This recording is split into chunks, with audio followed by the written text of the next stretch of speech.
Summer na nga ngayon guys, no? Kaya nandito tayo ngayon sa Hinulugang Taktak sa Antipolo City. Okay? Sa mga hindi nakakaalam, libre na po ang entrance sa Hinulugang Taktak. Tama po ang dinig nyo, libre na po ang entrance sa kahit sino na kahit hindi taga Antipolo. At ang maganda, libre na rin po ang cottages. Okay? So libre na rin ang cottage kahit hindi ka taga Antipolo.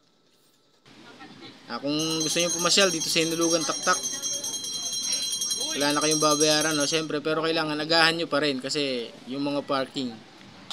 Open nga siya guys, no? Ng 4 AM ay ng 7 AM to 4 PM. Okay? So kung hindi ka pa nakakapunta rito sa Hinulugang Taktak, no? Pagkakataon mo na ngayong summer 2025, punta na kayo dito sa Hinulugang Taktak, dito lang sa Antipolo. Anyway guys, kapag Sunday ay limited lang yung swimming, no? So may oras lang ang pag-swimming dahil sa sobrang dami ng tao at bisita rito sa Hinulugang Taktak.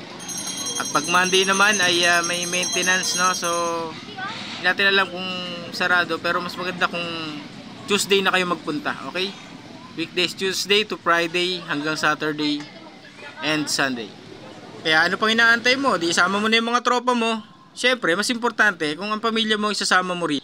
Marami nga rin mabibiling mga pasalubong dito guys, no? Na dito nyo lang makukuha sa Antipolo tulad ng kasoy, ang mga suman. Nandito lang yan sa labas ng Hinulugang Taktak. Pero dun along the way sa Sumulong Highway, kung galing ka ng Cubao, mas makakapili ka sa dami naman ng madadaanan mong mga kakanin, no?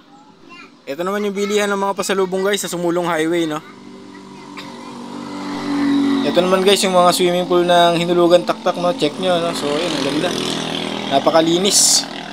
Siyempre wala pang tao niyan. Okay, pagkatapos yung mag-swimming dun, mag-banking kayo dito sa ano, no? Sa labas lamang to ng Hinulugang Taktak guys.